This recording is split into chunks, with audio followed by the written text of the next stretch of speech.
Hello dear students, कैसे हैं आप सभी। मैं आपका अनूप सर। आज हम बात करने वाले हैं further questions of exercise 8.2 RD Sharma class 10th maths के अंदर क्वेश्चन नंबर 9। मुझे पता है भाई साहब परेशान तो बहुत कर रही है तुम्हारे को एक्सरसाइज, बट घबराने की जरूरत नहीं है। हम हैं तो टेंशन किस बात की। क्वेश्चन नंबर 9 में देखो क्या कह रहा है हमारे को कि आपके पास A B A C P Q तीन टेंजेंट हैं जो आपको डायग्राम में दिख रहा होगा। ए से बी दिख रहा है, ये देखो इधर ए से सी दिख रहा है और पी से क्यू दिख रहा है। तो ए बी अगर 5 है तो बताइए इस ट्राइंगल का पेरीमीटर कितना है। ए पी क्यू ये ऊपर वाला ट्राइंगल। तुमने कहा देखो भाई, सबसे पहली बात, अगर ए बी टेंजेंट है, A B is a tangent, तो इससे सीधी सी बात निकल के आ रही है ए पी इक्वल है ए सी के। क्या ये बात समझ में आई सबको। फिर वो बोल रहा है मेरे को कि भाई ए बी टेंजेंट है और ए सी भी क्या है, टेंजेंट है। फिर मेरे को बोला कि P Q also is a tangent, is tangent. ध्यान से सुनना, पी क्यू भी अगर क्या है, टेंजेंट है, तो मैं इसे बोल सकता हूँ कि सर पी है, P is a point on A B also. तो अगर ए बी टेंजेंट है तो therefore P B also a tangent. अरे हाँ या ना बोलो भाई, ये भी टेंजेंट है। हाँ सर। तो क्या कहना क्या चाहते हो। मैंने कहा कहना ये चाहता हूँ कि P X equals to P B हो जाएगा। थ्योरम लग जाएगी 10.2, जिसको हम लिखते हैं tangent from a point on a circle, या tangents from a point on a circle are equal. कि एक पॉइंट से अगर आप किसी सर्कल पे टेंजेंट ड्रॉ करते हो दो, तो वो दोनों इक्वल होती हैं। ऐसे ही तुम लोग ये भी बता सकते हो कि Q is a point on A C, और इसने कहा ए सी टेंजेंट है, तो हम ये बोल देंगे Q C also tangent. Q C भी क्या है, हमारी एक टेंजेंट है सर। तो हम ये बोल सकते हैं therefore Q C is equal to Q X. क्या बात में देखो, एक इक्वेशन ये आई है हमारे पास, एक इक्वेशन ये आई है हमारे पास, और एक इक्वेशन ये रही। ये तीन इक्वेशंस है। मुझे इस ट्राइंगल पेरीमीटर ऑफ, पेरीमीटर है परपेंडिकुलर नहीं है sir, perimeter, perimeter of triangle A P Q. तो क्या मैं ऐसे लिखूंगा ए P plus P Q plus A Q. लिखूंगा कि नहीं लिखूंगा भाई। ए पी को तो मैं ए पी रहने देता हूँ, बट पी क्यू को मैं P X plus Q X plus A X लिख सकता हूँ, ए क्यू। अब मुझे एक बात बताओ, क्या मैं पी एक्स की जगह पी बी लिख दूँ तो मना नहीं है। ठीक है, तो A B, A P plus P B plus इस क्यू एक्स की जगह क्या मैं क्यू सी लिख दूँ तो कोई मना है क्या। नहीं सर, क्यू सी लिख दो, कोई मना नहीं है, प्लस ए क्यू। अब मुझे बताओ A P plus P B क्या हो जाएगा, ए बी हो जाएगा। Q C plus A Q क्या हो जाएगा, ए सी हो जाएगा। और इसने कहा अगर ए बी 5 है, तो हमने कहा ए बी 5 है तो ए सी भी 5 है। तो ओवरऑल हो गया 5 + 5 = 10। बस यही क्वेश्चन है। हाँ देखो भाई साहब, अगर मैं इस सर्कल चैप्टर की बात करूं तो तुम्हें एक बार क्वेश्चन पढ़ना पड़ेगा, उसके अंदर क्या क्या लॉजिक हम लगा रहे हैं, क्यों लगा रहे हैं, समझना पड़ेगा। वो लॉजिक समझ में आ जाए तो उसके बाद तुम फर्दर क्वेश्चंस देख सकते हो, उन्हीं से रिलेटेड क्वेश्चन बनेंगे। तो कम से कम 10.8.2 जो है उसके सारे वीडियो देख लो पहले। पहले मत सोचो ऐसा क्यों हुआ, ऐसा क्यों हुआ। रूल बताए जा रहे हैं तुम्हारे को कि ये रूल लगता है, ऐसे लगता है। हाँ मे भी ये बात हो सकती है कुछ क्वेश्चंस में मेरे पास वो रूल नहीं हो, जो कोई दूसरा टीचर तुम्हें बता दे और वो रूल से जल्दी से क्वेश्चन हो जाए। बट मैं कोशिश करता हूँ कि एक क्वेश्चन में 2-3 रूल समझा दूं तुम्हें कि जो अच्छा लगे वो अप्लाई कर लो। ठीक है, तो कोशिश करूंगा पूरी पूरी, घबराने की जरूरत नहीं है कि कहीं तुम्हें दूसरे वीडियो पे नहीं जाना पड़े, बट बाई चांस जाना पड़े तो कोई दिक्कत नहीं है, एक बार ट्राई कर लेनी चाहिए। ठीक है ना। तो क्या तुम्हारे कोई क्वेश्चन समझ में आया भाई, कोई डाउट किसी को है तो कमेंट करके जरूर बताना। मुझे चैनल पर नए हो सब्सक्राइब कर लो भाई, सब्सक्राइब, लाइक कमेंट करे बगैर मत चले जाना, गुनाह कर दोगे नहीं। ठीक है ना। Prove that the intercept of a tangent between two parallel tangent to a circle subtends a right angle at the circle। देखो प्रूव करना है, इंटरसेप्ट हो रहा है, कट रही है, कौन, एक टेंजेंट काट रही है, बिटवीन किसके बीच में? Two parallel tangent. ओहो सर, अगर ये हमारा सर्कल है तो एक सर्कल में पैरेलल टेंजेंट कब हो सकती है? जब वो टेंजेंट्स एंड पॉइंट पे हो एक कोड की। अरे क्या बोल दिया सर, मैंने कहा यही बोला है मैंने। अगर ये एक टेंजेंट है आपके पास और ये दूसरी टेंजेंट है, पैरेलल तभी हो सकती हैं जब ये डायमीटर, एक स्पेशल कोड होती है, उसके एंड पॉइंट पे हो। चलो कोई बात नहीं, हमने मान लिया कि ये पी क्यू टेंजेंट है, हमें नहीं पता कि ये डायमीटर पे है या नहीं। खत्म करो बात को। और आर एस, ठीक है, खत्म कर दी हमने इस बात को। हमने नहीं माना कि वो पी क्यू और आर एस है।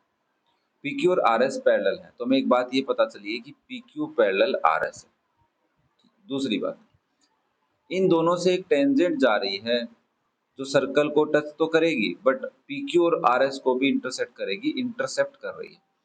और सर्कल को टेंजेंट भी है, तो हमने कहा यहाँ से ले जाओ चाहे इधर से ले जाओ, तुम्हारा मन करे उधर से। मान लो मैं इधर से ले जाता हूँ, तो मैंने ये एक टेंजेंट ड्रॉ कर दी। इस टेंजेंट का नाम मैं यहाँ पे लिख लेता हूँ ए, और यहाँ पे लिख लेता हूँ बी, और मान लेता हूँ इसका कॉन्टेक्ट पॉइंट है सी, ये कॉन्टेक्ट पॉइंट है डी, ये कॉन्टेक्ट पॉइंट है ई। क्या यहाँ तक किसी को कोई दिक्कत है? दो पैरेलल टेंजेंट थी और उन दोनों टेंजेंट्स को कट करते हुए एक तीसरी टेंजेंट आई है जिसका नाम है ए बी। ठीक है, तो ये डीबीसी पॉइंट पता चल गए। अब हमें कह रहा है कि ये जो टेंजेंट है, तो ये टेंजेंट कौन है? ए बी है, जहाँ पे इंटरसेप्ट कर रही है वो पॉइंट सेंटर पे। ये वाला लाइन और ये वाला लाइन, देखो ये वाला लाइन, ये एंगल कितना है? हमें प्रूव क्या करना है? टू प्रूव करना है एंगल ए ओ बी कितना है? 90 डिग्री। कि क्या कर रहा है? Two parallel tangent to a circle subtend a right angle at the centre. ठीक है, जो इंटरसेप्ट कर रही है। हमने कहा ये प्रूव करना है, तुम्हें क्या क्या ज्वाइन करना है? सबसे पहले ज्वाइन ओसी, बस खत्म। तुम्हें क्या लिखना है? कंस्ट्रक्शन में क्या लिखोगे? ज्वाइन ओसी। अब मेरे को एक बात बताओ, मान लेते हैं मैं इस एंगल का नाम 1 रख लेता हूँ, इस एंगल का नाम 2 लिख लेता हूँ, इसका नाम 3 लिख लेता हूँ और इसका नाम 4 लिख लेता हूँ, तो कुछ भी लिख सकते हो तुम लोग। अब अगर मैं 1 और 2 की बात करूं तो मेरे पास एक बात मेरे को ये पता चल जाए क्या? 1 plus angle 2 plus angle 3 plus angle 4, ये जो चारों एंगल यहाँ इस साइड में बने हुए 180 के इक्वल हैं क्या? सर आप कैसे बोल सकते हो? आपको पहली बात तो ये कैसे पता चली कि डी एक स्ट्रेट लाइन है? तो पहली लाइन मैंने तुम्हें स्टार्टिंग में बोली थी कि डायमीटर पे ही वो टेंजेंट हो सकती है जो पैरेलल होती है, या तो वो लाइन लिख दो। और तुम अगर ये बात नहीं मानते हो कि सर नहीं ऐसा नहीं हो सकता, तो मैं एक बात बोलता हूँ। सबसे पहले तुम्हें इसको प्रूव करने के लिए क्या करना होगा कि सबसे पहले हम ये प्रूव कर रहे हैं डीई इज ए लाइन। सबसे पहले हम क्या प्रूव कर रहे हैं? डीई एक लाइन है। क्योंकि सर एक सर्कल के अंदर दो पैरेलल टेंजेंट तो ऐसे भी हो सकती हैं, और मान लेते हैं वो क्या पता वो कोड सेंटर से नहीं जा रही हो, तो पहले हम ये प्रूव कर ले। वैसा होता नहीं है, ऐसा मैं मानता हूँ ये बात, बट मैं पहले प्रूव कर देता हूँ।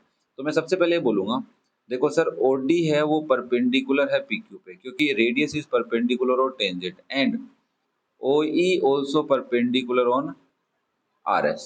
दो लाइन बात समझ में, 90 डिग्री बना रहे हैं। अब मैं इससे ये बोल सकता हूँ कि देखो सर पी क्यू पैरेलल है आर एस के, और डीई एक ऐसी लाइन है, डीई दोनों को ज्वाइन तो कर रही है, ये बात तो मान रहे हो ना कि डी और ई पॉइंट ज्वाइन कर रहे हैं और दोनों से कहीं ना कहीं एक लाइन बन रही है, टेढ़ी बन रही है, सीधी बन रही है, हमें नहीं पता। बट हम ये तो बोल सकते हैं कि डीई एक लाइन का रोल अब अदा कर रही है। ज्वाइन तो किया हमने उसको, सेंटर से होके आई हो या नहीं हो आई हो, क्या आई हो हमें नहीं पता, वो सेंटर से होके आई है। बट तुम ये बोल सकते हो कि सर जब दो लाइन पैरेलल होती हैं और एक लाइन ऐसी हो जो उनको ऐसे कट कर रही हो और वो दोनों को इंटीरियर एंगल के पेयर बना रहे हो। को इंटीरियर एंगल के पेयर का रोल कितना होता है? वह 180 डिग्री सम होता है। तुमने पढ़ा होगा कि दो लाइन पैरेलल है, ये ट्रांसवर्सल है, तो इन दोनों का सम, ट्रांसवर्सल के सेम साइड में इंटीरियर एंगल का सम 180 होता है, उनको को इंटीरियर एंगल बोलते हैं। तो हमने प्रूव कर दिया ना कि इन दोनों का सम 180 है, क्योंकि 90 90 दोनों, तो भाई ये डी एंगल है और ये ई एंगल है, 90 90 है, तो ये पेयर ऑफ को इंटीरियर बना रहे हैं। इसका मतलब डी क्या रोल प्ले कर रही है यहाँ पे? दिस इज ए ट्रांसवर्सल, और ट्रांसवर्सल तो एक सीधी लाइन ही हो सकती है, और तो कोई तरीका नहीं है। तो क्या मेरे बच्चों, मेरे लाल, मेरे पीले, मेरे हरे, तुमको ये बात समझ में आई कि डी एक ट्रांसवर्सल क्यों हुई? बाय द पेयर ऑफ को इंटीरियर एंगल से दोनों का सम 90 90 की हेल्प से हमने 180 कर लिया।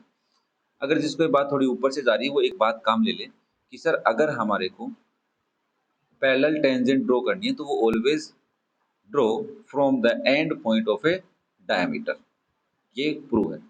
चलो अब मुझे एक बात बताओ, मैं यहाँ पे देखो ये दोनों ट्राइंगल ले लेता हूँ, एक ट्राइंगल का नाम लिख देता हूँ बच्चा AOC और दूसरे ट्राइंगल का नाम लिख लेता हूँ triangle AOD।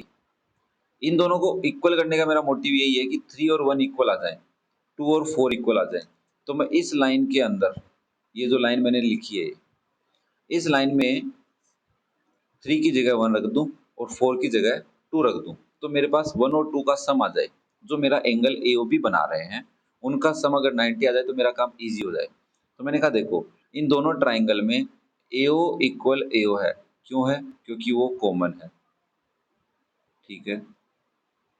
OC equal OD है, क्यों है?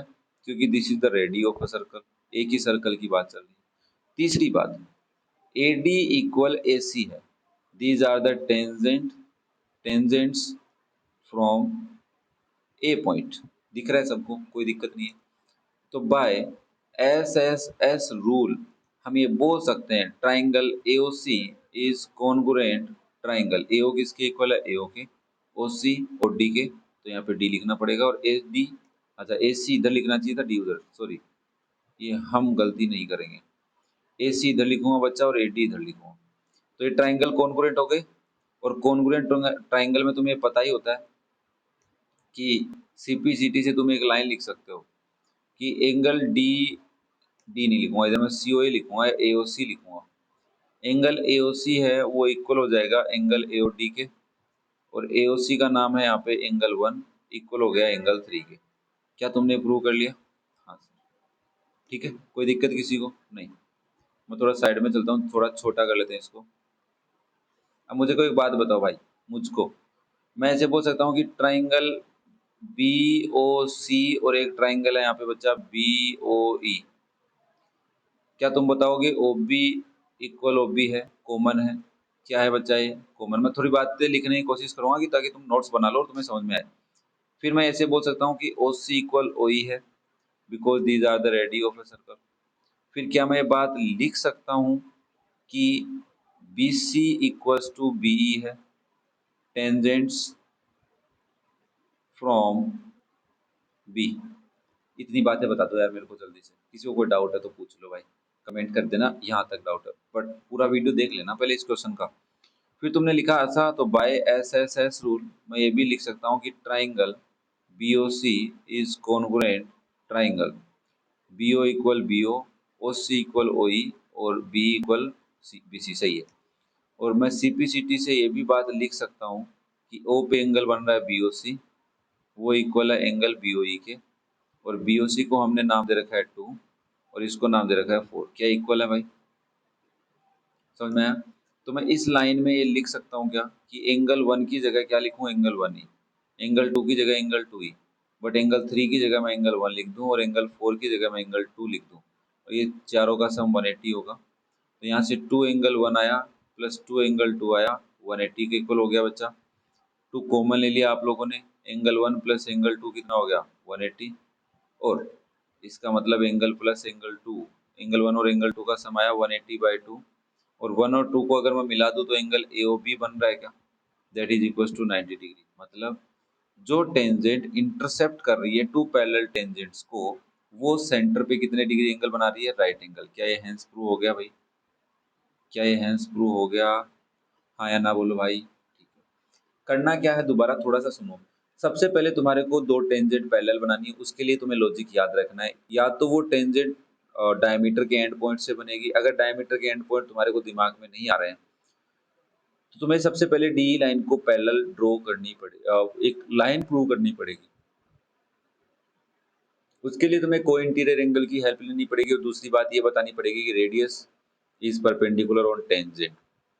जब तुम उसको एक लाइन प्रूव कर लोगे तो तुम्हें OA को और OB को ज्वाइन कर लेना है, फिर दो ट्राइंगल बनेंगे, दोनों के एंगल को ध्यान रखना है कि AOB जो एंगल है उसके एंगल के इक्वल लाना है। बस 1 को 3 के, अब अगर तुम एंगल के नाम इधर उधर रखते हो तो बस ध्यान ये रखना है कि कैसे भी करके एओबी में जो एंगल बन रहे हैं, 4 एंगल बनेंगे, उन चारों में से 2 एंगल इक्वल आ जाएं बस। वो हमने 2 ट्रायंगल कॉन्ग्रुएंट करने हैं, कौन-कौन से करने हैं वो तुम देख रहे हो सामने, तो इस हिसाब से हम इसको कर सकते हैं। ठीक है भाई, क्लियर है सबको? कोई दिक्कत तो नहीं होगी? चलो फिर नेक्स्ट बात करते हैं हम क्वेश्चन नंबर 11 की, जो हमसे नाराज नहीं हो जाए, और बहुत ही प्यारा क्वेश्चन है यार। इसको मैं तुम्हें ना 2-3 तरीकों से करके बताता हूँ। देखो बहुत ही प्यारा क्वेश्चन है। सबसे पहला, पी क्यू एक टेंजेंट है, तो हमने कहा ये रही पी क्यू और ये एक टेंजेंट है। कोई दिक्कत है किसी को? नहीं। ठीक, डायग्राम अच्छा नहीं है, दोबारा बना लेते हैं, इरेज कर देते हैं भाई, इरेज। ये लो इरेज कर दिया, तुमने कहा और हमने इरेज कर दिया। ये लो, अच्छा नहीं लगा, मेरे को भी नहीं लगा। ये मेरा एक सर्किल है, ठीक है। इस सर्किल में ये मेरी टेंजेंट है, जिसका नाम मेरा पी क्यू है। देखो समझने वाला रुक जाना, चलने वाले चले जाना। At a point R of the circle with centre O, P Q is a tangent at a point R of the circle with centre O. ये सेंटर ओ है। If T R Q is 30 degree, हमें basically इसका diagram given होना चाहिए था यार, ऐसे तो हम नहीं कर सकते इस क्वेश्चन को। हाँ डायग्राम गिवन है। यहाँ से इसने एक एस टी लाइन ड्रॉ कर रखी है, तो मान लेता हूँ मैं एस टी लाइन ऐसे, ये एस है और ये टी। भाई सर्किल मत चले जाना यार अली। ओ भाई सर्किल ही चला गया। मैं चाहता था सर्किल नहीं चला जाए और सर्किल ही चला गया, कोई नहीं। नाउ अब मेरे को कह रहा है कि अगर टी आर क्यू एंगल है, टी आर क्यू मतलब इस टी को आर से ज्वाइन करना पड़ेगा ऐसे मेरे को, समझ रहे हो? तो ये जो एंगल है, ये एंगल 30 डिग्री है। तो बताइए एंगल पी आर एस कितना है, मतलब इधर वाला एंगल पूछ रहा है। तो सबसे पहले मेरा बच्चा बोलेगा, देखो सर बहुत ही सिंपल सा क्वेश्चन है, कि अगर आप एक सर्किल लेते हो, उस सर्किल में अगर, एक बात हमें पता होनी चाहिए पहले तो ये, कि अगर ये एक सर्किल है और ये आपकी आर्क है और ये आपका सेंटर है, तो यहाँ से आर्क सेंटर पे अगर एक्स एंगल बना रही है, तो ये जो आर्क है remaining part of the circle में यहाँ जो एंगल बनाएगी वो एंगल x/2 होगा, हाफ होगा सेंटर वाले एंगल से, पता है? तो मैंने कहा ये मेरी ए बी एक कोई आर्क है और ये यहाँ पे कितना एंगल बना रही है, ओ पे सेंटर पे 180 बना रही है। तो ये ओब्वियसली ऊपर वाले पार्ट में कितना एंगल बनाएगी, 90 बनाएगी। तो इसको बोलते हैं angle in the semi circle. तो मेरे अकॉर्डिंग ये बताओ, क्या आपको लग रहा है कि एस टी एक डायमीटर है और ये एक आर्क है, वो सेमी सर्कल यहाँ पे 90 डिग्री बना रही है एंगल? यस सर, बना तो रही है। अब मैंने बताओ ये 9th क्लास का कॉन्सेप्ट है, और उम्मीद कर रहा हूँ भाई साहब, देखो अगर आर डी शर्मा में क्वेश्चन बताया है तो ये एग्जाम में आ भी सकता है, और ऑब्वियसली एग्जाम में आया हुआ क्वेश्चन भी होना चाहिए मेरे हिसाब से। तो नहीं आया हुआ नहीं है, बट भाई साहब ऐसे इससे रिलेटेड क्वेश्चन आ सकता है। तो सबसे पहले आपको ये लिखना है, angle S R T is equal to 90 degree. क्यों? Angle in semi circle, angle in semi circle, ठीक है। अब मेरे को ये पता है कि सर देखो P R Q is a tangent, तो ऑब्वियसली एक लाइन होगी। तो आप सबसे पहले लिख सकते हो angle P R S plus angle S R T plus angle T R Q, ये तीनों का सम 180 होगा। मेरे को पी आर एस तो पता नहीं, बट एस आर टी पता है 90 है, प्लस टी आर क्यू पता है 30 है, इक्वल्स टू 180। तो एंगल पी आर एस निकालने के लिए 180 में से माइनस करना, 90 प्लस 30 120, तो आंसर तो आ गया 60 डिग्री। ये तो हो गया इसका एक छोटा सा सॉल्यूशन, शॉर्ट ट्रिक वाला। बट हमें नहीं पढ़ना, हमें नई चीज समझनी है। क्या करना है, नई चीज समझनी है। वो नई चीज यहाँ से देखो आप। मेरे को एक बात बताओ, इस 90 को मैं अगर इरेज कर दूं, तो क्या मेरा बच्चा ये बोल सकता है कि ये एंगल एस 30 डिग्री होगा? कैसे?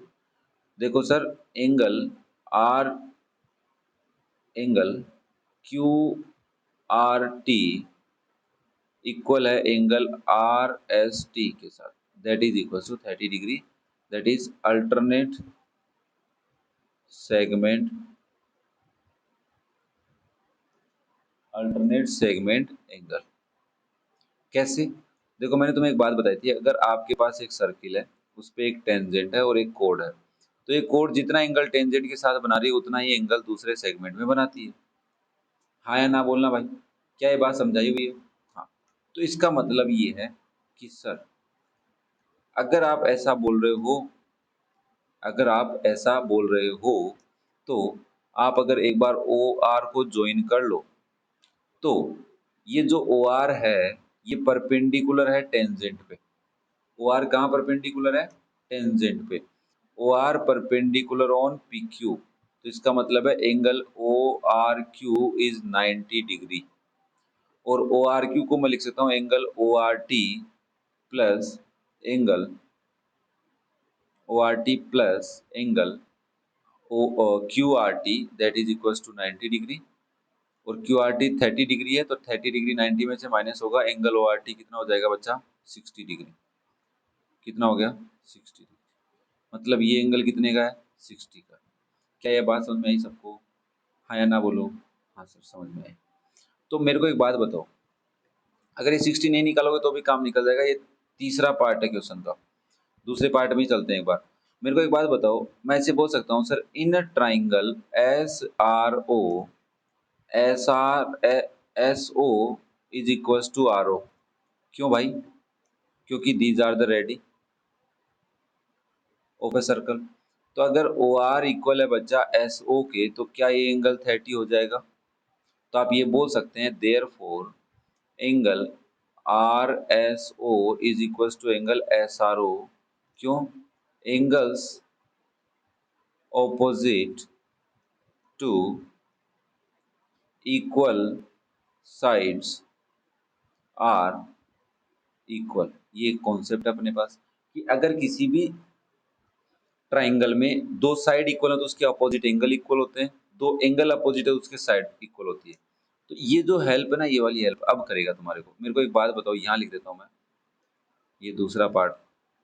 मेरे को एक बताओ भाई, क्या आप बोलोगे O R is perpendicular on P Q, तो इसका मतलब ये भी तो होता है कि angle O R P is also 90 degree. This is radius perpendicular on tangent, क्योंकि रेडियस परपेंडिकुलर होती है टेंजेंट पे। ये थ्योरम है 10.2 10.1 सॉरी। नाउ मेरे को पता है ओ आर पी का नाम है P R S plus angle S R O equals to 90 degree. और एस आर ओ तुमने अभी निकाला है, कितना है तुम्हारा? 30 डिग्री इक्वल्स टू 90 डिग्री। तो एंगल पी आर एस कितना आ गया? 90 माइनस 30 60 डिग्री। अब मैं जो थर्ड रूल बताने जा रहा हूँ वो इसलिए बताने जा रहा हूँ कि अगर मेरे बच्चे को अल्टरनेट सेगमेंट में दिक्कत आ रही है कि अल्टरनेट सेगमेंट एंगल मेरे को पता नहीं क्या होता है, तो थर्ड रूल समझो। थर्ड रूल समझने के लिए नई स्लाइड ले लूँ मैं एक बार के लिए? ले लूँ? पक्का? तो मेरे साथ हो? गई नहीं ना अभी तक? देखो आपको क्या गिवन है, ये आपका सर्किल है, ये आपका क्या है? एक सर्किल है। ये आपकी टेंजेंट है, सॉरी ये आपकी टेंजेंट है। यहाँ पे आर है, ये आपका सेंटर। एक बार सेंटर अच्छे से नहीं बना है, घबराना नहीं। ये आर है और इसको आपने टी ले रखा है। ये पी है, ये क्यू है, और इसको आपने ज्वाइन कर लिया और इसको भी ज्वाइन कर लिया। अब मेरे को एक बात बताना, ये 30 है तो क्या ये 60 है? और इस ट्राइंगल में, ट्राइंगल आर ओ टी के अंदर क्या आप ये बोल सकते हो R O equals to O T है? मैं किसकी बात नहीं कर रहा, अब हमें ये नहीं समझना है कि अल्टरनेट सेगमेंट एंगल क्या होता है। तो आर ओ अकल ओ टी के इक्वल है तो angle O R T also equals to angle O T R, ये भी होगा। तो मतलब ये भी 60 आएगा। तो इसका मतलब अगर किसी ट्राइंगल में दो एंगल 60 के हैं तो एंगल ओ कितने का हो जाएगा? तो आप बोलोगे in triangle R O T angle R O T is equals to 180 degree -60 अरे दोनों का सम करके माइनस ही तो करोगे, तो ऑब्वियसली कितना आएगा? 60। तो ये अगर ये नीचे वाला भी 60 है और आपको ये पता है S T is a diameter, दिख रही है साफ साफ। तो एस टी अगर डायमीटर है तो एंगल एस ओ आर कितना हो जाएगा? एस ओ आर प्लस, अगर मैं लिखना चाहूँ तो plus angle R O T का सम 180 होगा, linear pair of angles L P A. तो एस ओ आर कितना हो जाएगा बच्चा? Plus 60 equals to 180। तो मेरे बच्चे बोलेंगे एस ओ आर कितना होगा सर? 120 हो जाएगा। अब तीसरी बात और देखो, मेरे को बताओ, क्या मैं ऐसे बोल सकता हूँ in triangle S O equals to O R because these are the radii, मतलब ये एंगल और ये एंगल इक्वल होंगे। ये अगर x है तो ये भी कितना होगा x। तो क्या मैं ऐसे लिख सकता हूँ x प्लस ये एंगल तुमने अभी पता किया बच्चा, ये वाला एंगल कितना आया है 120 प्लस 120 इज इक्वल टू 180। तो 2x equals to 180 minus 120, 2x equals to 60, x equals to 30। क्या तुमने 30 निकाला था प्रीवियस वाले डायग्राम में, देख लो ये 30 निकाल के रखा है। हाँ सर, तो ये 30 है और तुम्हें पता है पूरा कितना है 90 है। तो angle P R O equals to 90। तो angle P R S plus angle S R O equals to 90। P R S plus S R O, और एस आर ओ तुमने अभी एक्स निकाला है, तो एंगल पी आर एस कितना हो जाएगा 30 इक्वल्स 90, और एंगल पी आर एस तुम्हारा आ जाएगा 90 माइनस 30 इक्वल्स टू 60। तो एक क्वेश्चन को तीन तरीके से कर सकते हैं, दिमाग में आ रहा था तो मैंने तुम्हें बता दिया। अब ये जरूरी नहीं है कि हर बार मैं तुम्हें क्वेश्चन को दो तीन तरीके से बताऊं। अब देखो यार, मेहनत तो लगती है यार। अब देखो ये चीज मैं ढूंढ के लाया हूं तो मेहनत तो लगी होगी ना तुम्हारे लिए। मैंने भी देखा होगा क्वेश्चन को पहले कि यार कैसे बताया जाए इनको। तो तीन तरीके से क्वेश्चन बताया, कैसा जो तुम्हें पसंद है भाई। ऑब्वियसली तुम फर्स्ट वाले को पसंद करोगे, छोटा है, बट मैं ये कहूंगा कि दोनों पढ़ने हैं, प्रैक्टिस करनी है इनकी। नहीं आता प्रैक्टिस करो, जम के करो, दो तीन बार कर लो इनकी, फिर ये दिमाग से नहीं निकलेगा यार। और दिमाग से नहीं निकला तो फंस गया, और ये फंसा तो अपन खुश, फंसे तो फंसे, ये फंसा, फंसते ही अपन खुश हो गए कि भाई आगे से तेरे को जाने नहीं देंगे हम दिमाग से। जब भी ऐसे बात करेगा तुम्हें फटाफट अल्टरनेट सेगमेंट आएगा, अल्टरनेट सेगमेंट कैसे इक्वल आना है, ऐसे ही तो लाना है। This is the proof of alternate segment angle, कि अल्टरनेट सेगमेंट एंगल एक से इक्वल आते हैं, है ना। अब अल्टरनेट सेगमेंट एंगल से रिलेटेड वीडियो आपको मिल जाएगी चैनल पे, टेंजेंट और सीकेंट से रिलेटेड भी इसी प्लेलिस्ट में, इस चैप्टर 8 की प्लेलिस्ट में वीडियो मिल जाएगी, घबराने की जरूरत नहीं है तुम्हारे को। नाउ नेक्स्ट क्वेश्चन करते हैं, क्वेश्चन नंबर 12, बिना किसी फालतू बात हो गए ना ना, कैरी मिनाटी मत बनो यहाँ पे। Now if P and P B are tangent from an outside point P, okay, सही बात है कि अगर ये आपके पास एक सर्किल है, इसको भी मैं दो तरीके से बताऊंगा तुम्हें, बस खुश। आउटसाइड एक पॉइंट पी है, उससे दो टेंजेंट है, पहले छोटे वाला पार्ट बताएंगे फिर बड़े वाला, ठीक है। ये पॉइंट ए है और ये पॉइंट बी ले लेते हैं, तो ये हमारे पास एक कोड आ जाएगी। Outside from such that P A is 10, P A कितनी है तुम्हारी 10 सेंटीमीटर, और एंगल ए पी बी ये 60 डिग्री है। तो बताइए लेंथ ऑफ कोड ए बी। अच्छा, तो सबसे पहले मेरा बच्चा बोलेगा P A equals to P B, tangent from a point. अब देखो ये भी 10 हो गया। अब मैं ऐसे बोलूंगा सर देखो, एक ट्राइंगल बन रहा है जिसका नाम है एपीबी, और उसके अंदर P A equals to P B है। तो क्या मैं लिख सकता हूँ एंगल पी ए के अपोजिट है ए बी पी, इक्वल होगा ए बी, पी बी के अपोजिट है इधर, इसके अपोजिट उधर मिलेगा, इसके अपोजिट इधर मिलेगा। तो आप बोलोगे एंगल बी ए पी, क्यों, ब्रैकेट में लिख दो angles opposite to equal sides are equal. ये एक रूल होता है सर। अब मुझे बताओ, क्या मैं ऐसे लिख सकता हूँ कि इसको मैं अगर x ले लूँ तो इसको भी x ले सकता हूँ मैं एक बार के लिए। तो x plus 60 is equals to 180 degree. तो 2x इक्वल्स टू 180 माइनस 60, तो x equals to 120/2 that is 60। मतलब ये एक ऐसा ट्राइंगल बन रहा है ऐसे करके, जो यहाँ पे भी 60 है, यहाँ पे भी 60 है और यहाँ पे भी 60 है। तो क्या आप बोल सकते हो therefore triangle A P B is a equilateral triangle. हाँ या ना बोलना भाई, क्या इक्विलेटरल ट्राइंगल है? हाँ सर। तो so A B equals to P A equals to P B equals to 10 centimetre. Answer तो आ गया, आंसर तो आ गया सर। अब मेरा बच्चा बोलता नहीं, मुझे दूसरा तरीका बताइए सर, मेरे को ये जचा नहीं, जमा नहीं, पसंद नहीं आया। तो मैंने कहा देख भाई, तेरे दूसरे तरीके को मैं बता दूंगा, बट उससे पहले आप चैनल पे नए हो सब्सक्राइब कर लेना भाई। अगर आपको लग रहा है कि सर मेहनत चल रही है बराबर और काम की बातें बता रहे हो, फालतू बातें कम कर रहे हो आप, तो लाइक शेयर कमेंट और सब्सक्राइब करवाना है दोस्तों से, पकड़ पकड़ के करवाओ, मुझे नहीं पता कैसे करवाओगे, बट सब्सक्राइब हो जाने चाहिए। देखो मैं पानी पी रहा हूँ और तब तक मैं तुमसे यही बातें करूंगा, क्योंकि बेटा मेहनत लग रही है, तो मुझे लगना चाहिए ना कि आप लोगों को पसंद आ रहा है, बता के तो जाया करो। और भाई कई तो ऐसे हैं टोटल चैनल पे 8 लाख व्यू हैं और सब्सक्राइबर हैं 5,000, है ना। अब सोच के देखो कितनी गद्दारी हो रही है मेरे साथ। 8 लाख व्यूज, मैं खुद हैरान था, मैं यार ये क्या अन्याय हो रहा है हमारे साथ, सब्सक्राइब नहीं कर रहे यार तुम लोग। क्या तुम्हें इतना ऐसा ही लग रहा है कि आर डी शर्मा पढ़ा रहा है तो इसको सब्सक्राइब नहीं करना चाहिए? बाकी तुम्हारी मर्जी भाई साहब, तुम्हारी जिंदगी तुम्हारे हिसाब से जियो। चलो भाई, क्वेश्चन क्या कह रहा था, मैं दोबारा डायग्राम बना लेता हूँ।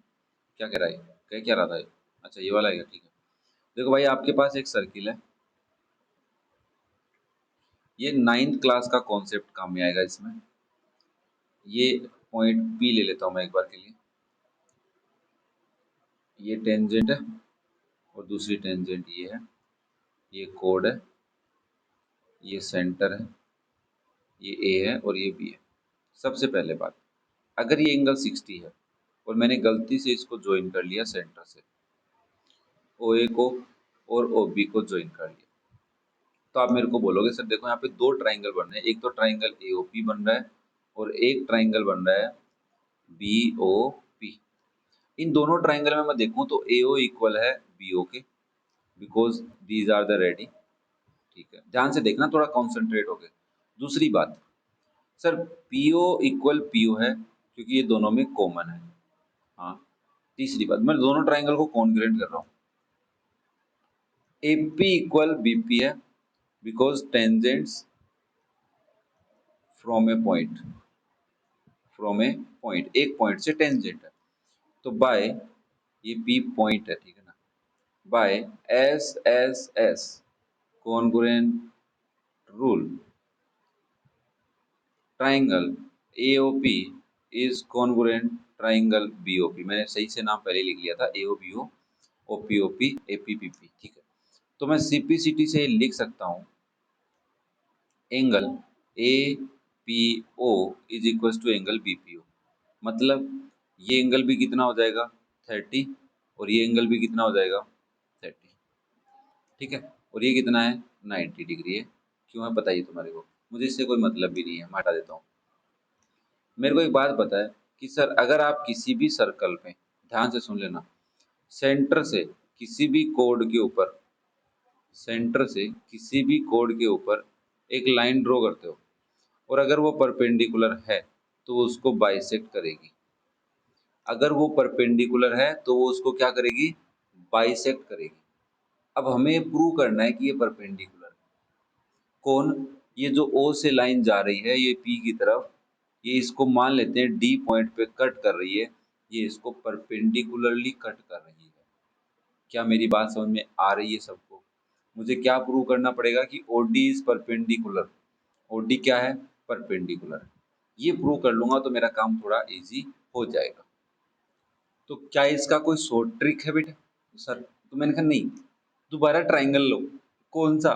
मैंने कहा देख, अभी तुम A P O equal B P O लाए, हाँ, दूसरा काम ये करो कि ये angle, that is angle A, sorry, हाँ, A O P is also equal to angle B O P, मतलब ये एंगल इसके भी इक्वल है, ये एक्स है तो ये भी कितना होगा, एक्स होगा, ठीक है। ये लाइन इसके इक्वल है।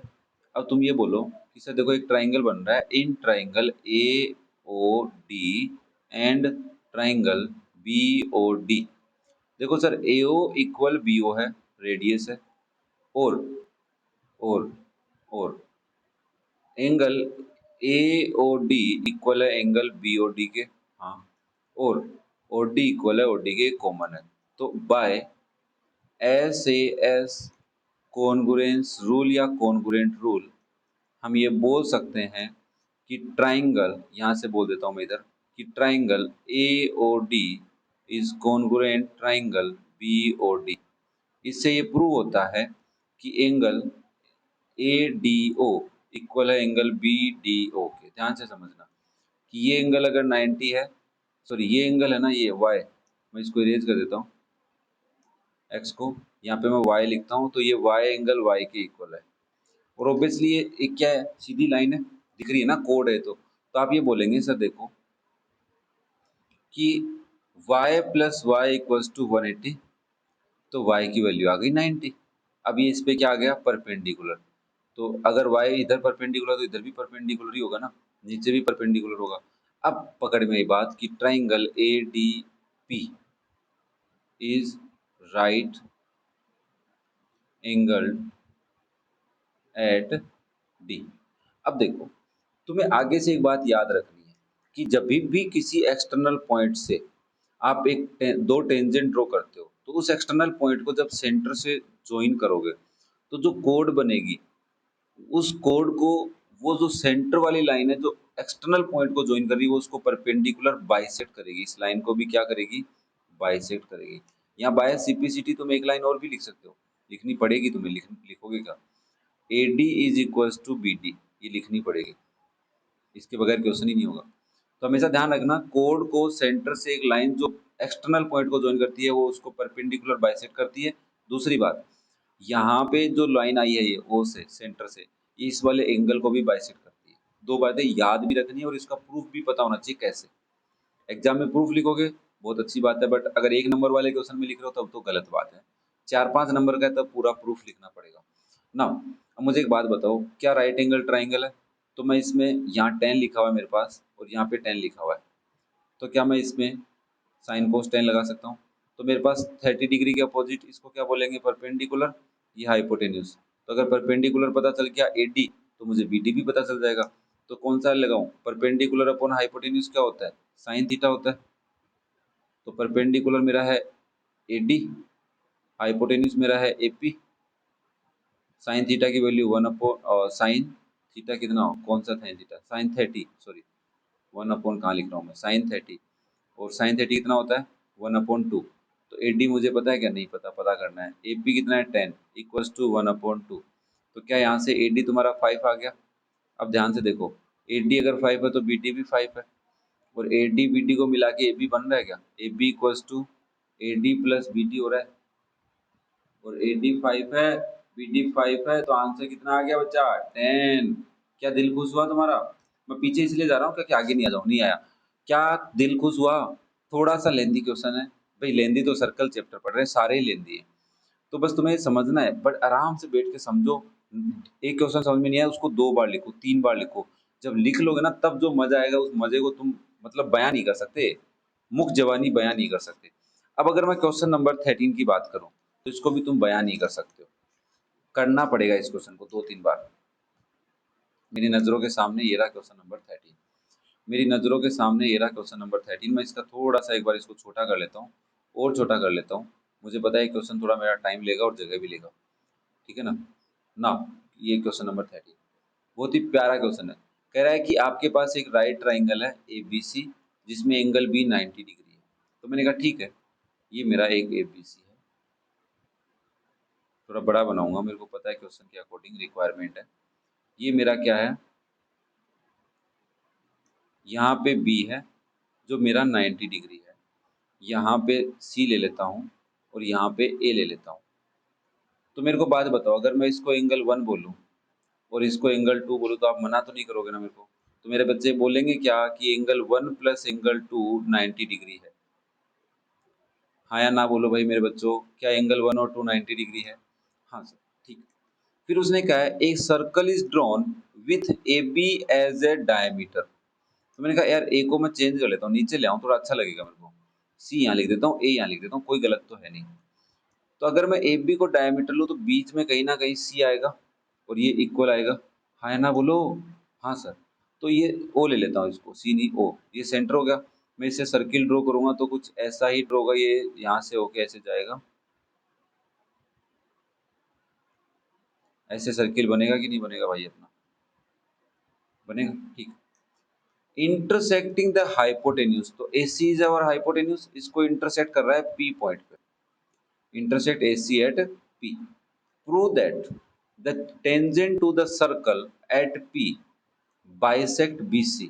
अगर तुमने यहाँ पे टेंजेंट ड्रॉ कर दी, तो मान लो तुम्हारी टेंजेंट ऐसे जा रही है, ये टेंजेंट जा रही है, इस टेंजेंट ने BC को मान लेते हैं D पॉइंट पे इंटरसेक्ट किया, तो आपको ये प्रूव करना है कि डी को ये बाइसेक्ट कर दिया इस टेंजेंट ने जहां पे भी बीसी को कट किया ना वो पॉइंट मिड पॉइंट निकला है। तो तुम्हें टू प्रूव क्या करना है, टू प्रूव ये करना है कि D is mid point of BC side. और बीसी को क्या मैं ऐसे बोल सकता हूँ कि ऐसे, मतलब मेरे को ये रफली यही प्रूव करना है कि B D equals to D C है। ये रफली मेरे को प्रूव करना है ओरल। ये अगर प्रूव हो गया तो डी ऑटोमेटिक डी क्या हो गया, मिड पॉइंट। क्या क्वेश्चन समझ में आया? आपके पास एक राइट एंगल ट्राइंगल है जो बी पे राइट एंगल है, ए बी को आपने डायमीटर लिया तो ओ आपका सेंटर आया, वहां पे आपसे सर्कल बनाया, उस सर्कल ने हाइपोटेन्यूज को एक पॉइंट पे कट किया, उस पॉइंट से आपने जब एक टेंजेंट ड्रॉ की, उस टेंजेंट ने ट्राइंगल की एक साइड बीसी को कट किया है, इंटरसेक्ट किया है, वो जो इंटरसेक्ट पॉइंट है वो पॉइंट उसी साइड का मिड पॉइंट है। ये प्रूव करना है। तो सबसे पहली लाइन तुमने ये निकाली, दैट इज इक्वेशन नंबर 1। मेरे बच्चे निकाल लेंगे इसको। अब सुनो, सबसे पहली बात, सर चलो ये बात मान ली मैंने कि आपकी ये एक्स वाई टेंजेंट है, आप ये प्रूव कर सकते हो कि B C also a tangent. Listen, since आप ये प्रूव करोगे कि A B is perpendicular on B C, yes और नो भाई? क्योंकि बिकॉज, क्यों? क्योंकि एंगल बी कितना है, 90 डिग्री। इस रीजन से मैं बात बोल रहा हूँ। तो अगर ये परपेंडिकुलर तो मैं ये लाइन बोल सकता हूँ, कन्वर्स थ्योरम ये बोलती है अगर ओ ए ओ बी एक रेडियस है, वो परपेंडिकुलर एक लाइन पे है जो बी पे टच कर रही है, ओ बी एक रेडियस है जो एक बी सी लाइन है उसको परपेंडिकुलर कर रही है, तो हम ये बोल सकते हैं B C is a tangent. B C is a tangent. अगर बी सी टेंजेंट है तो डी पॉइंट भी उसी पे है, तो B D also a tangent. अरे वाह सर, मजे ले रहे हो। ये क्या है? टेंजेंट है। ये क्यों किया? मैंने कहा इसलिए किया ताकि मेरे को ये पता चले कि डी एक ऐसा पॉइंट है, D is a point from where, जहां से, डी एक ऐसा पॉइंट है जहां से DP and DB are tangents. ये लाइन मेरे को समझनी है। क्या बात समझ में आई? इससे मेरे को एक बात पता चल गई कि डीबी किसके इक्वल है, डीपी के इक्वल है, क्योंकि tangents from a point are equal. This is my question number 2। Sir ये काम तो ठीक कर लिया आपने कि डीपी डीपी के इक्वल है। अब आप डीपी को सीडी के इक्वल कर लो, डीपी को किसके इक्वल कर लो, सीडी के। तो मैंने क्या किया, यहाँ पे एक एंगल बना दिया 3। कोई दिक्कत किसी को नहीं। फिर मैंने बी को पी से ज्वाइन कर लिया। अब मैंने यहाँ पे एक एंगल बनाया 4। क्या बनाया? 4। क्या मैं ऐसे बोल सकता हूँ कि सर एंगल 4 है वो एंगल 2 के इक्वल है? ये एंगल 4 एक ऐसी कोड पे बन रहा है जो कोड अल्टरनेट सेगमेंट में एक एंगल बना रही है डी पॉइंट पे सर्कल के, तो इसको बोलते हैं अल्टरनेट सेगमेंट एंगल। अरे सर मजे ले रहे हो, ये सेगमेंट वाला रूल आप कहाँ से ले आते हो? मैंने कहा मत लगाओ, तुम्हारी मर्जी, मैं क्या करूँ यार, अब तुम्हारी मर्जी। अब सुनो, ये 4 2 के इक्वल आ गया। अब इस 4 को मैं कैसे भी करके बाहर इक्वल ले आऊं, बट इस 3 का क्या करोगे? तो आप सबसे पहले मेरे को एक बात बोलोगे, देखो सर कैसे भी करके प्रूव करवा दो कि 3 और 4 90 डिग्री है। 3 और 4 का सम क्या है, 90 डिग्री है। प्रूव करवा दो सर कैसे भी। मैंने कहा सुनो, मैं इधर वाला प्रूव करवा सकता हूँ। कैसे?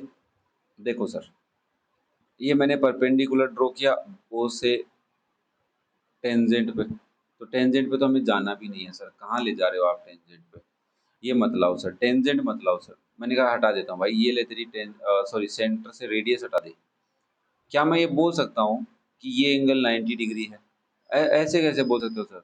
मैंने कहा देख भाई, ये डायमीटर सेमी सर्कल में एंगल बना रही है, और अभी समझा के आया हूँ कि angle A P B equal 90 degree होगा।